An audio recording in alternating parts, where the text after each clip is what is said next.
চুপচাপ দাঁড়িয়ে থাকো এখানে। এক্সকিউজ মি দাদা, আপনার ওয়াইফকে কিনে নেওয়ার মতো আমার কাছে টাকা নেই, তবে হ্যাঁ আপনি যদি চান তাহলে আমাদের ওয়াইফকে এক্সচেঞ্জ করতে পারি।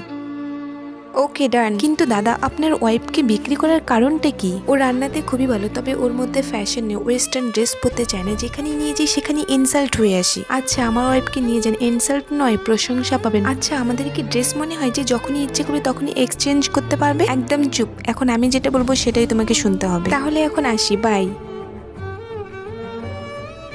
শ্রুতি, পার্সের টাকাগুলো কোথায়? আর ঘরের এই কি হালচাল করে রাখছো তুমি? ঘরটা তুমি গোছাও, আর টাকাগুলো দিয়ে আমি নিউ ড্রেস কিনেছি, তার জন্য তোমাকে এত টাকা খরচা করতে হবে? আরে তোমার স্টাইলিশ ওয়াইফ পছন্দ, টাকা তো খরচা করতেই হবে। কি রান্না করেছো? আমি তো রান্না করতে পারি না, আর আমি সবসময় মেকআপ নিয়ে থাকি, আমি কিভাবে রান্না করব? শোনো, তোমার হাজবেন্ডের অ্যাড্রেস দাও। মিষ্টি তুমি আমার সঙ্গে চলো। আমি এখন বুঝতে পেরেছি একজন ওয়েস্টার্ন ড্রেস পরা মেয়ে আর তোমার মতন মেয়ের মধ্যে তফাৎটা কোথায়। সরি মিষ্টি।